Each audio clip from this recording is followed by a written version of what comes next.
سر بکاف سر بلندی و بندی و بند زندہ باد زندہ باد زندہ باد زندہ باد سر بکاف سر بلندی و بندی و بند زندہ باد زندہ باد زندہ باد زندہ باد زندہ باد زندہ باد زندہ باد دیوبند کابدین تا خدمات ټول جهان تا سرګن زندہ باد زندہ باد زندہ باد. First of all, I want to start your class by the name of Almighty Allah, who is most merciful and powerful, who is the King of Kings and King of the Doomsday. Today is our first class. We are going to be talk about a tremendous grammatical point. That is what we are going to be talk about today's class. That is what? That is introduction. What? Introduction. Introduction is what? Introduction is like that kind of communication when you are going to be communicate with some people. So first of all, you will have to be take the introduction. Clear? نن زموږ پیلنی کلاس کې په دې پیلنی کلاس کې به موږ څه شی وایو؟ په پیلنی کلاس کې به موږ انټروډکشن وایو. ولې تعارف دې کې به بعد کې به بیا موږ سټیپ بای سټیپ اخلو چې انټروډکشن څه شي لپاره استعمالیږي او دې سره بل برانچ څه شی. اوس انټروډکشن چې کوم دی کله چې موږ انټروډکشن کوو نو د انټروډکشن څه شي کېږي؟ د پریزنټیشن کېږي. صحیح شو؟ د دې څه شي کېږي؟ پریزنټیشن. نو د انټروډکشن چې کوم دی اټ از ا کایند اف برانچ اف پریزنټیشن. دا د پریزنټیشن یو حصہ ده او د سره یو بل حصہ هم دا هغه ته ویل کېږي ډیفینیشن. صحیح ده؟ نو نن به زموږ کوم لیکچر چې کوم وي اټ ویل بی انټروډکشن. لیټ می ټو ټاک اباوټ دیٹ. Whenever at the first time you are going to be meet with somebody, so first of all you will have to be do the introduction. When you did not do the introduction with some people, so they will not give, it means that they will not be understand about your biography data. Introduction is like that kind of communication when you are going to be talk about the physical data about yourself, it is called introduction. کله چې ته د جسمانی معلومات په باره کې خبرې کې it is called introduction. نو نن چې زموږ کوم ټاپک دی هغه به انتهایی لازمي ټاپک دی that is introduction. introduction یو داسې قسم خبرو ته ویل کېږي چې دا فرست خبرې دي په هره ژبه کې. کله چې یو کس سره میلاو شي او دا هغه سره خبرې کې نو پیله به څه شي کې پیلنی ټاسک پیلنی کار ستا انټروډکشن وي. یعنی ته خپل ځان به هغه ته څنګه تعارف کې او هغه به تا ته ځان څنګه تعارف کوي. نو دا پیلني خبرې دي په هرې ژبې کې چې دا یادول به انتهایی لازمي وي. نو نن چې زموږ کوم ټاپک دی هغه دی موږ سره انټروډکشن. اوس انټروډکشن د چا برانچ دی؟ انټروډکشن څنګه کېږي او دا د څه شي حصه ده؟ نو موږ به په هغې باندې پیله روشنایي واچوو. نو پیلنی کوم ټاپک چې زموږ څه شی دی هغه موږ سره دی څه شی؟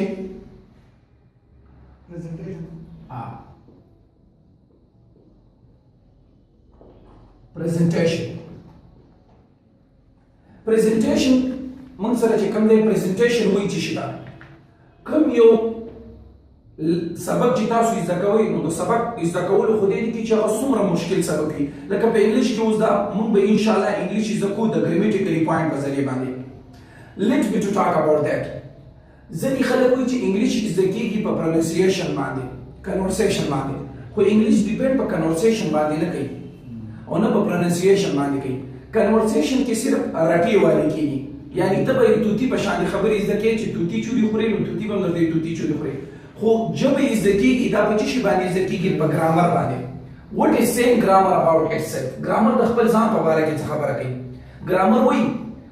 ګرامر is an art of putting. ګرامر چې کوم دی دا یو هنر دی د اچولو. اوس اچول موږ څه شی کوو؟ اچول خو موږ په ګیلاس کې چای اچو، په پیالې کې چای اچو، په ګیلاس کې اوبه اچو. اچول خو هغې ته وایي. دی وی نه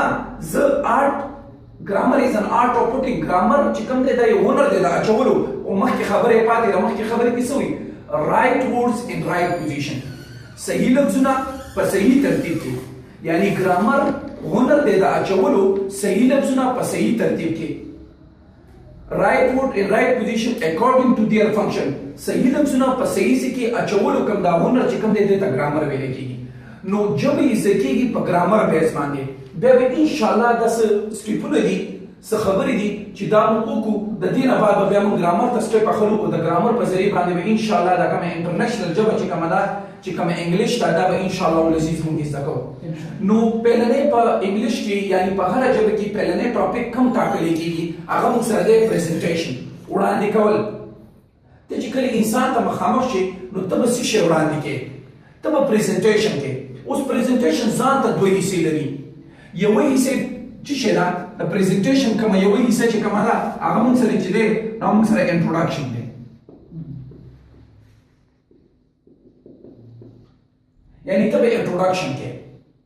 اوس انټروډکشن وایي چې شي دا به سټیپ بای سټیپ اوس موږ انشاءالله زده کوو او د دې دویمه حصه چې کومه ده هغه موږ سره چې شي دا ډیفینیشن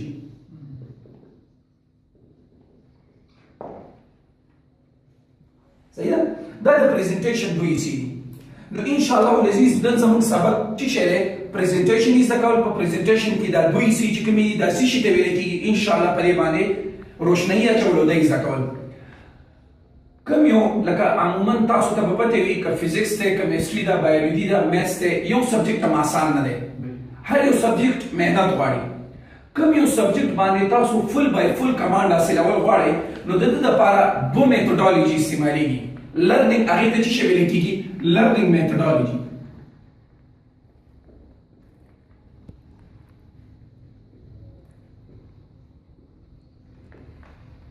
لرننګ چې ته وایي سیکنا میتودولوژیز طریقې د زده کولو موږ سره دوه طریقې دي څومره سخت نه سخت سبق وي چې په دې دوه طریقو باندې تاسو زده کې ان شاء الله العزیز هغه سبق باندې به تاسو 100% کمانډ حاصل کړئ پهلنی چې شری کوم یو سبق چې تاسو زده کوئ څومره مشکل وي دا هغه به تاسو ورډ ان اټس مینینګ وباسئ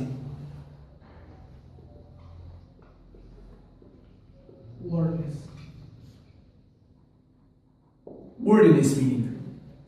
Word in its meaning. At the end time, I will give you the time. Look here. That's the word. Say sure. Last time, कि बगैर time में work out inshallah उन्हें चीज़ दा बता सोहन बेरी के. पहला inshallah उन्हें चीज़ चुम्बक lecture तक होगा.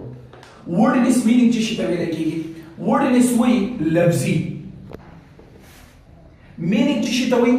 मानी. यानी पहले दा चीज़ मंग लफ्ज़ी मानी इस तरह. کله چې یو شی موږ لفظي معنی زده کوو نو ماشاءالله موږ په هغې باندې 50% کور شو اوس لفظي معنی چې شي ته ویلی کېږي لفظي معنی دې ته ویلی کېږي لکه عموما عام خلک دې شي ته څه وایي اوس په دې شي باندې موږ بالکل نه پوهېږو صرف موږ نومونه ولیکل چې what is presentation what is introduction and what is definition we don't know about that clearly we are going to be know about this one thing اوس به موږ رو ځو دې په باره کې به موږ څه شی کوو معلومات به حاصلو خو د معلومات طریقې چې کومې دي هغه دا دوه طریقې دي یو مې دا ولیکله او دویمه درته اوس لیکمه اوس پهلنی چې څومره سخت نه سخت سبق وي پهله تاسو د هغه سبق چې شی روباسئ ورډ ان اټس معنی روباسئ اوس ورډ ان اټس معنی چې شي ته وایي لیټ می ټو ټاک اباؤټ دیٹ ورډ ان اټس معنی چې شي ته وایي ورډ ان اټس وایي لفظي ته معنی وایي معنی هغه معنی چې کومه تاسو د ډکشنریانو نه روباسئ یعنی یو ورډ دی هغه تاسو پیژندل غواړئ د هغه معنی تاسو ډکشنري نه روباسله هغې ته وایي ورډ ان اټس مینینګ اوس بله ورډ ان اټس مینینګ چې شته وایي بله ورډ ان اټس مینینګ هغه معنی ته ویلی کېږي چې د عام خلک دې ته څه وایي عامو خلکو نه مطلب څه شی عامو خلکو نه مطلب دا مزدور شو زمیندار شو کسان شو ترکان شو دا خلک دې ته څه وایي یعنی قبایلي خلک عام خلک دا کم لاندې معاشره کې کم خلک دي دا عام خلک دې شي ته څه وایي اوس څنګه په ورډ ان اټس مینینګ باندې به موږ څنګه ځان پوهیږو پهله موږ په دې باندې ځانونه پوهیږو په دې میتودولوژي باندې به موږ ځو نو خوږ ګرامر به تاسو دومره اساني سره زده کړئ چې تاسو به یاد ساتئ نو څومره سخت نه سخت سبق وي په دې دوو طریقو باندې چې تاسو لاړ شئ یو ورډ ان اټس مینینګ او بل دی موږ سره دویم نمبر ایکسپلینیټري مینینګ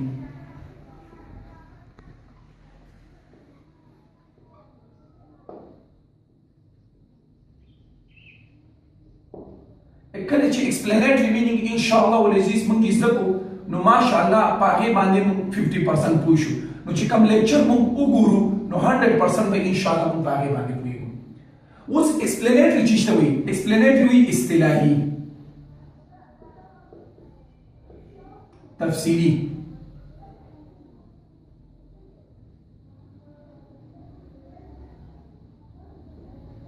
او مینینګ څه ته وایي معنی اوس راځو موږ पहिला په ورډ ان مینینګ باندې ځان پوهیږو لکه څنګه ما تاسو ویلي ورډ ان مینینګ څه ته ویل کیږي ورډ ان مینینګ هغه معنی ته ویل کیږي چې د عام خلک یعنی ورډ ان مینینګ دې ته ویل کیږي چې په ډکشنری کې دې شي ته څه ویل کیږي یوا دویمه خبره دا ده چې ورډ ان مینینګ څه ته ویل کیږي ورډ ان مینینګ هغه معنی ته ویل کیږي چې د عام خلک دې شي ته څه وایي let me to talk about that I will give you an example about that مثال کے طور پر موږ سره دا شعر دی اوس که دا ما سره دلته پروت وي او زه یم چې دا څه شی دی نو دا ما سره دلته پروت دی او که زه یو کس ته یم چې دا شعر اوچت کړه نو ده سره خو ډېر شیان پراته دی وایي چې سر دې زه څه شعر اوچت کړم صحیح ده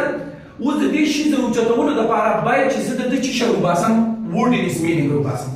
کله چې موږ د ده ورډ ان مینینګ وباسو نو ماشاءالله 50% په هغه شي باندې موږ کور شو نو د دې شي پیژندلو دپاره به پیله زه ورډ ان مینینګ وباسم اوس د ده ورډ ان مینینګ څه شی دی زه به یې څنګه وباسم یا به راشم په ډکشنري کې به د ده معنی وګورم لفظي معنی که په ډکشنري کې نه وي زه به دا په عامو خلکو باندې وګرځم عامو خلکو نه مطلب زمیندار شو ګیرکار شو ترکاڼ شو مزدور شو مستري شو اوس چې دا ما هغوی خلکو ته ویړم ما ورته ویل دا څه شی دی نو هغوی غونډو خلکو راته ویلي چې دا قلم دی که قلم نه وي موږ ته انکار نه شو کولی بلکل قلم دی چې زمیندار ته مې ویل هغه ویل قلم دی مزدور ته مې ویل هغه ویل قلم دی غونډو ویلي چې دا قلم دی نو چې دا دلته پروت وي او زه اوس یو سټوډنټ ته یم چې دا قلم راوچت کړه نو دی یو شي ته هم ګوتې نه وړي دی ډایرکټ دا شی راوچتي یو قلم راوړي ما ته دلته ږدي نو زما څه شی شو 50% چې کوم دی زما ذهن کور شو نو همیشه چې یو شي ستاسو یې زده کوئ پهله د هغې تاسو لفظي معنی راوباسئ چې کله لفظي معنی راویستم تاسو به پوه شئ اوس موږ د دې لفظي معنی راوباسو په دې باندې موږ 50% ځان پوهیو که تاسو پریزنټیشن وګورئ چې پریزنټیشن ته څه شی ویل کېږي پریزنټیشن ته ویل کېږي پیش کرنا لکه پښتو کې موږ ورته وایو وړاندې کول to deliver to present something to the front of people it is called presentation یو شی چاته وړاندې کول چا مخې ته وړاندې کول دې ته ویل کېږي presentation اوس کله چې موږ presentation کوو نو موږ دوه شیان present کوو پهلنی موږ څه شی present کوو introduction اوس د introduction موږ لفظي معنی وباسو نو موږ به لاړ شو ډکشنري ته یا به د عامو خلکو نه تپوس کوو چې introduction څه شي ته وایي اوس په ډکشنري کې ما وکتل introduction څه شي ته وایي introduction وایي تعارف ته صحیح ده او ډیفینیشن چې شته ویل کېږي ډیفینیشن مې لفظي معنی وایسته ډیفینیشن وایي تعریف ته دا د لفظي معنی شو کله چې تاسو دې لفظي معنی ته غور وکړئ نو ماشاءالله 30% 40% یا 50% تاسو هغې شي باندې کولی شئ اوس راځو موږ ایکسپلینیټري مینینګ راوباسو لکه ما تاسو ته لفظي معنی کې مارکر درکړلو چې که دا موږ د ده نوم موږ له نه راځي او موږ د ایښي یو چا ته وایو چې دا شی راوچت کړه نو دا خو غونډ شیان دي یا به یا راته مانیټر راوچتي یا به کیبورډ راوچتي یا به ګیلاس راوچتي یا به څه شی راوچتي یا غونډ شیانو کې راځي زه ورته یم نه دا نه یادوم دا یادوم دا نه یادوم دا یادوم نو ماته مشکلات دي نو ما څه وکړه د ده مې لفظي معنی راویسته عامو خلکو پسې مې وګرځولو مې دا څه شی دی دوی دا قلم دی مې خط نه بعد به زه دته نوم څه شی اخلم قلم نو اوس دا دلته پروت و ما ورته ویل که دا قلم راوچت کړه ډایرکټ یې قلم راوچت کړه ما مشکلات ختم شو اوس راځو موږ ایکسپلینیټري مینینګ ته خو د ایکسپلینیټري مینینګ ضرورت به موږ څه کله راځي اوس لازمي خو نه ده کله به مارکر پروت وي کله به د مارکر سره بالپین هم پروت وي پوینټر هم پروت وي او پنسل هم پروت وي اوس زه دې الګ یم چې قلم راواخله اوس مارکر ته هم قلم ویلی کېږي پوینټر ته هم قلم ویلی کېږي بالپین ته هم قلم ویلی کېږي او پنسل ته هم قلم ویلی کېږي اوس هغه باندې دا شی راغستل غواړم خو ما ورته ویل قلم راواخله نو هغه ما ته ویل سر جي دا خو غوړ قلمونه دي زه کوم یو قلم راوچت کړم نو دې ټایم کې بیا موږ ته کومې معنی ضرورت شي ایکسپلینیټري مینینګ ایکسپلینیټري مینینګ کې انسان تفصیلي پوه شي چې دې شي ته څه ویل کېږي دې شي ته څه ویل کېږي دې شي ته څه ویل کېږي هر یو شی کیټیګري بای کیټیګریز موږ ته ډیفاین شي اوس قلم خو پنسل ته ویل کېږي مارکر تم قلم لیکيږي بالپین تم قلم لیکيږي پوینټر تم لیکيږي اوس دا هم پرتی دی مونته مې قلم روچا کا ولی ما ته صرف د دې شان لفظي معرفت او ما خلکو باندې دا مونږ ګرځولي خلکو چې دا قلم لیکي مونته مې قلم روچا کا اکل یو روچا کی قلم روچا کی نه څه په مارکر راخلم خو زورته نشم ویلې ولی ما ته مخکې پته نشته نو بیا به څه شي کوم زه به ایکسپلینیټری مینینګ روباسم ایکسپلینیټری څه ته وایي کله چې تاسو ایکسپلینیټری مینینګ روباسئ نو تاسو به چاته ځئ تاسو به ایکسپرټ ته ځئ ایکسپرټ چاته ویل کېږي ماهرینو خلکو ته به ځئ نو ما ته خو په دې کې مشکلاتو غوڼ مې ایښي وو غوڼو ته مې قلمونه ویل مشکلاتو راته نو بیا ما ته سرجي څه ویلي چې بیا ایکسپلینیټري مینینګ روباسه تفسیري اصطلاحي معنی روباسه نو ما دا غوڼ روچت کړ نو ما ته سرجي ویلي چې ایکسپلینیټري مینینګ روباسي نو ته به ایکسپرټ پسې ځې نو وګورئ دې شیانو کې ایکسپرټ موږ سره څوک دي په دې شیانو کې ایکسپرټ موږ سره تعلیم یافته خلک دي نو زه لاړم یو ټیچر ته ورته مې ویل دا څه شی هغه ما ته دا قلم دی خو په قلم کې دی د ده بیا ځان ته نوم دی ده ته بیا ویل کېږي مارکر بیا مې ورته بل ونیولو مې دا څه شی دی هغه ویل دا هم قلم دی خو په قلم کې ده ته ویل کېږي بالپین بیا مې ورته بل ونیولو مې دا څه شی دی هغه ویل دا هم قلم دی خو په قلم کې ده ته ویل کېږي پوینټر او بیا مې ورته لاس ون اخرنۍ بل ونیولو مې دا څه شی دی هغه ویل دا هم قلم دی خو په قلم کې ده ته ویل کېږي پنسل نو هر یو شي نوم یې راته واضحه نو چې دا هم ما سره پراته وي او په دې کې زه یو قلم راغستل غواړم نو زه ورته ما ته پنسل روچت کا نو بل نه روچتي ډایرکټ راته پنسل روچت کړو یعنی زما مشکلات بالکل ختم شو نو اوس به ته مونږ چې شروع باسو ایکسپلینیټری مینینګ به وباسو چې د ایکسپلینیټری مینینګ څه شی نو ماهرین ته به مونږ اوس د انګلیش ماهرین څوک دي نو د انګلیش ماهرین چې کوم دي یعنی ایکسپرټ چې کوم دي هغه مونږ سره څوک دی ګرامر اوس ګرامر چې شی دی ان شاء الله العزیز دا به موږ نیکسټ ورځ باندې دا ټاپک وي چې وټ از ګرامر ژبه یې څه کېږي ګرامر باندې ګرامر څه انسان نه دی دا خبرې دي دا ماهرینو لیکلي دي په دې باندې خبرې زده کېږي یو ژبه یې زده کېږي د هرې ژبې به خپل ګرامر وي کله چې تاسو ژبې باندې کمانډ رسوئ نو تاسو به ګرامر ته ځان رسوئ کله چې ګرامر یې زده کړئ اټس مین دیټ یو هیو بین کمپلیټډ یورسیلف نو ګرامر یې زده کول دا آسان هم دي مشکل هم دي خو په دې ترتیب چې ان شاء الله تاسو یې زده کوئ په ګرامر کې به تاسو هیڅ مشکلات نه وي نو زه اوس څه کوم زه انګلیش زده کوم نو زه به ایکسپرټ ته ځم نو د انګلیش ایکسپرټ څوک دي ګرامر او ګرامر چا جوړ کړی د شاته خلک دی هغوی جوړ کړی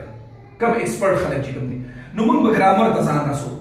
نو چې کله زه ګرامر ته لاړم او ګرامر ته ویل مې چې دا انټروډکشن او ډیفینیشن چې شی نو هغه خبرې وکړلې د دې په باره کې خبرې وکړلې او د ډیفینیشن په باره کې ګرامر څه وایي انټروډکشن په باره کې نو وایي څه وایي وایي انټروډکشن is like that kind of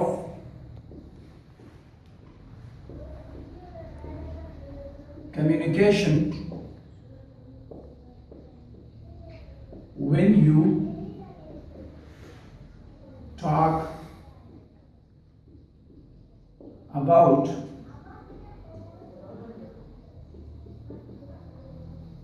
physically data of someone or something is called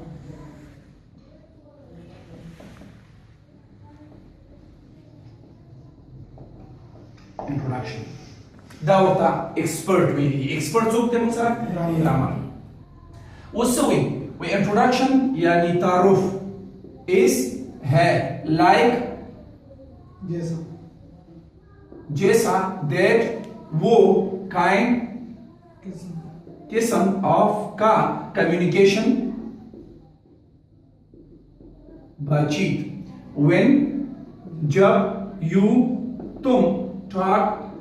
بات کرتے ہو about کے بارے میں یا کے متعلق فزیکلی ڈیٹا فزیکلی چیز تو ہوئی جسمانی شاباش ڈیٹا معلومات of کا جسمانی معلومات درته چا په باره کې someone کوئی ایک سم دو معنیانی لري سم خپل معنی چې کومه ده هغه څه شی دی کچھ خو چې دا سم چې کوم دی د سره چې په اخره کې ون ولګېږي لکه سم ون نو بیا دلته د سم معنی څه شي کوئی او ون معنی څه شی ده ایک کوئی ایک نو ته کوئی ایک نه مراد څوک دی پرسن شخص صحیح ده اوس عمده سم چې کوم دی دا چې کله د اخره کې تینګ راشي نو بیا دلته سم معنی خپل ورکوي کچھ تینګ چیز صحیح ده که نه نو څه وایي someone دلته سم معنی ده کوئی او ون ایک نو کوئی ایک نه مطلب څوک دی پرسن شخص کس اور یا something سم کچھ تھنگ چیز اس ہے کارڈ کہا جاتا انٹروڈکشن تعارف نو سوئی گرامر سوئی ایکسپلینیشن د سکی ایکسپلینیشن سکی داسی وی ګوره سوئی وی انٹروڈکشن از لائک دیٹ کائنڈ آف کمیونیکیشن وی انٹروڈکشن هغه قسم ته خبرې دي انٹروڈکشن موږ سره خبرې دي نو څه وایي وایي introduction is like that kind of communication introduction هغه قسم ته خبرې دي when you talk about کله چې ته خبرې کې په باره کې د څه شي په باره کې خبرې کې physical data جسمانی معلومات په باره کې خبره کې کاغه جسمانی معلومات ته چا کې someone د یو کس جسمانی معلومات په باره کې خبره کې or something یا د یو شي جسمانی معلومات په باره کې خبره کې is called introduction دې ته introduction ویل کېږي کله چې د انسان انټروډکشن نوي شوی نو دی یو بل منځ کې خبرې نشي کولی ولې تاسو اوس پردی کس راشي او تا ته وایي هلو څنګه یې ته how are you طبیعت دې څنګه دی ته ورته first of all if you don't find about that please introduce yourself to me I don't know about yourself I don't know about your physical data سارے جسمانی معلومات په باره کې ماته معلومات نشته please introduce yourself to me ځان چې شي کا ځان ماته معرفي کا تعارف کا present your introduction وړاندې کا خپل introduction نو ته ورته چې شي بیا ورته جسمانی معلومات ورکې let me to talk about that if I want to be introduce myself how I will be introduce myself look me like that my name is الوھاب my father name is Haji Shifagul I am from our agency basically it is in Pakistan recently I am living in Afghan colony my qualification is BS civil engineering now I am doing work in the MCA institute I am going to be teach the computer classes engineering and English language classes I have 5 brothers I am smaller from all of them my father has been died since 3 years نو دا ته چې شو خپل جسمانی معلومات ته وړاندې کړ اوس که په شلو کسانو کې ملاړم که تاسو جسمانی معلومات نه وړاندې کړئ نو تاسو نه خلک نه وي خبر او تاسو هغې سره خبرې مخکې نه شي کېدی اوس که ما تاسو ته خپل انټروډکشن نه وی وړاندې کړی او زه په شلو کسانو کې ولاړ نو تاسو ما ته تا ته اواز کوم تا ته اواز کوم نه خو غونډ دي سرجي تا ته اواز کوم نو سرجي خو غونډ دي کوم سرجي ته اواز کوي نوم یې څه شی دی انټروډکشن یې څه شی دی فزیکل ډیټا جسمانی معلومات یې څه شی تاسو به څه سر عبدالوهاب ته خبرې کوم زوی د حاجي شفاګل نو زه به راغلم زه تل جمعه ته اواز کوم نو په دومره کسانو کې ورته زه راغلم نو کله انټروډکشن کې به کوم په څه شي په باره کې خبرې کېږي انټروډکشن یو قسم ته خبرې دي چې په کوم کې د یو انسان یا د یو شي جسمانی معلومات په باره کې خبرې کېږي دې ته انټروډکشن ویل کېږي نو چې کله تاسو اوس let me to talk about this دا یو شی دی اوس که دا موږ پیژندل غواړو نو د دې به موږ څه شی کوو د ده به موږ جسمانی معلومات وړاندې کوو نو ځکه دا د وړاندې کولو پیلنۍ حصه ده نو انټروډکشن هم وړاندې کېږي پرزنټ کېږي اوس ما تاسو خپل انټروډکشن وکړو چې زما نوم دا دی پلار مې دا دی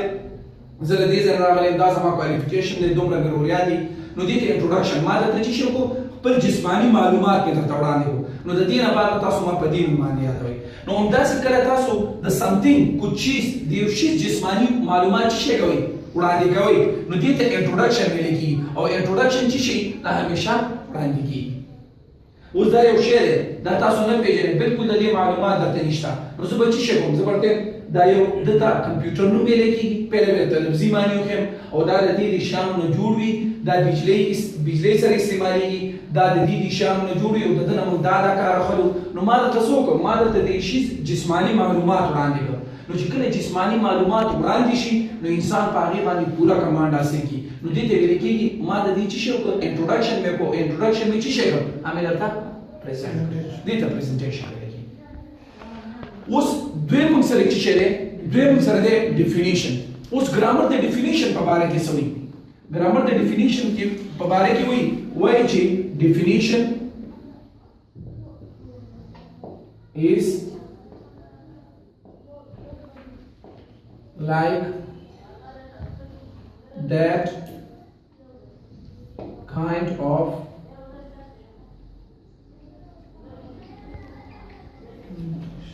communication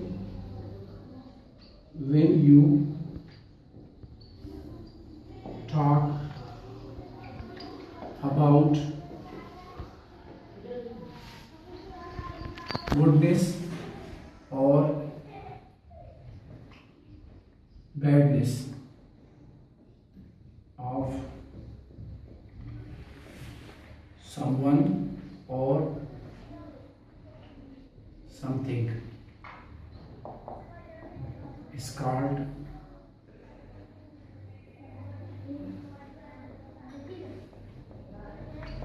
definition. Goodness is अच्छाई और या बैडनेस बुराई वो डिफिनेशन चीज ته ویل کیږي डिफिनेशन خو چې کومه لفظي معنی دا غو تعریف ته ویل کیږي صحیح ده वो डिफिनेशन په باره کې ګرامر چې شی وي چې डिफिनेशन څه شی یعنی ایکسپلینیټری اصطلاحي معنی ګرامر د डिफिनेशन چې شی وایي نو سوي we definition is like that kind of communication معنی نه خو معنی کړی دي او ما خبرې we definition هغه قسم ته خبرې دي باتچیت ته when you talk کله چې ته خبرې کې about په باره کې د چی شي goodness or badness خوالي او بدوالي په باره کې خبرې کې is called خوالي او بدوالي چی شي of د چی شي خوالي او بدوالي په باره کې someone د یو کس or something د یو شي is called definition د definition ویل کېږي اوس که زه د خپل ځان انټروډکشن مې درته وکړو اوس د دې نه بعد زه خپل ډیفینیشن کوم نو زه به څه وایم listen to me man I am against of those people who are coming late to the class I will not never leave that one person in this one class دا باقي بدواله ده and those students who are going to be give interest to the listening give interest to the lessons I will give more and more consideration to that one person هغه سټوډنټ چې کوم زیات نه زیاته ترجیح سبق ته ورکوي نو هغه ته زیات نه زیاته ترجیح ورکوم دا ما کې خواله شو those students who are going to be take the absentees it's mean that going to be take the holidays even in 1 week 1 day I will never leave that one person in this one class هغه سټوډنټ کوم چې په کلاس کې په هفته کې یو چټي دی اوبه زه کلاس کې بیان پرېږم دا ما کې برای ده صحیح ده کنه نو اوس ما تاسو خپل خواله او خپل بدواله بیان کړو زه چې شی ما someone کوئی ایک یم کنه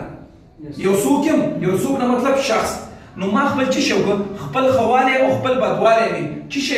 بیان کړه د ډیفینیشن ویل کیږي او دا ډیفینیشن خپل خواله خپل بدواله ما تاسو ته چې شی پریزنټیشن دا وړاندې کول مې درته وکړ نو دې ته ویل کیږي ډیفینیشن ویل کیږي همداسې که تاسو د یو شی let me to talk about this one thing it is called marker if you leave open this one thing if you are leave it's mean that if you are going to be open this one marker even like this so it will be dry in one moment da په یو سکند کې چې شي وجب شي if you are going to be leave this one marker at your lab it will be leave the ink in your lab که تاسو خپل دامن کې دا همداسې کولاو پرېږدئ نو دا به ستاسو مارکر دا لمن چې کومه ده دا به غونډه ګنده کړي let me to talk about this one marker again it is used for what it is used for whiteboard دا د whiteboard لپاره استعمالېږي it will never use for on a page تاسو به دا په پیج باندې نه استعمالوئ دا په پیج باندې نه استعمالېږي دا هم پته کې خواله So it is removable. You can write something on this one marker. It means that you can also remove that one writing. دا داسې یو مارکر دی چې په دې باندې تاسو یو شی لیکلی هم شي او هغه لیکل بیا تاسو میټاولی هم شي. دا په دې کې ښه والی نور والا نه میټاوي. نو ما د دې شي څه وکړه ښه او بدوالی مې بیان کړو. اټ از کالډ ډیفینیشن. دا ښه او بدوالی د یو شي یا د یو انسان دته ډیفینیشن ویلی کېږي او دا څه شی کېږي دا وړاندې کېږي. نو وړاندې کولو ته وایي پریزنټیشن. نو موږ څه شی وکړو پهله د دې شي موږ لفظي معنی راویسته. نو لفظي معنی نه موږ پوه شو چې پریزنټیشن وایي څه شي ته وړاندې کولو ته وایي چې کوم یو شی ته وړاندې کوي. اوس په دنیا کې به دوه شیان وړاندې کېږي یا خو به انټروډکشن وړاندې کېږي یا به ډیفینیشن وړاندې کېږي. If you are going to be seen, when the people are going to be present something, so first of all they are introducing themselves. کله چې انسان خپل څه شي کوي وړاندیز کوي وړاندې کول کوي نو پیل هغه څه شي کوي پیل هغه خپل ځان معرفي کوي. Let me to talk about this. When the people are going to be to the dais and they are going to be introduced something, so first of all they are going to be introduced themselves like that. My name is, first of all they are saying that starting by the name of Almighty Allah who is most merciful and powerful, who is the King of kings and King of the doomsday. After that what he is saying? After that he is saying that my name is Flana, my father name is Jamia, I am from this one country, I am living there, my qualification is that I have this one brother, now I came here for presenting this one topic. نو پہلے ځان څه شي کو پہلے ځان د خپل ځان انټروډکشن یې کو او بیا څه شي کوي بیا چې د څه په باره کې هغه وړاندې کول کوي پوه شئ کوم ټاپک چې وړاندې کوي نو پای کې به څه شي یا به د هغه ټاپک ښه والی وي یا به د هغه ټاپک بدوالی وي نو هغې ته ویل کېږي ډیفینیشن. ایون که تاسو بکونه وګورئ کوم یو بکونه دي اسلامیک بکس دي یا همداسې فزیکس کیمسټري بایو دا سکولونو والا کتابونه تاسو وګورئ پهلې به دا بک څه شي لیکلی وي انټروډکشن تعارف به یې لیکلی وي چې دا بک ته دا ویلی کېږي دا فلاني لیکلی دی د دې دپاره لیکلی دی داسې کړی دته انټروډکشن ویلی کېږي او بیا به بعد کې څه شي لیکلي بیا به د هغه بک ډیفینیشن لیکلی وي چې د دې کتاب دا ښه والی دی او دله دا کارونه کېږي. نو ښه والی که بیان شو د یو شي لازمي نه ده چې هغې سره به بدوالی بیانېږي نو دلته ویلی کېږي ډیفینیشن او که د هغه شي بدوالی بیان شو نو هغه ته هم ویلی کېږي ډیفینیشن. نو نن زموږ ټاپک دې په باره کې امید لرم چې تاسو به پرې ښه پوه شئ. صحیح ده؟ It is enough for today. If you're alive, inshallah, we will meet tomorrow. Thanks a lot. Be aman.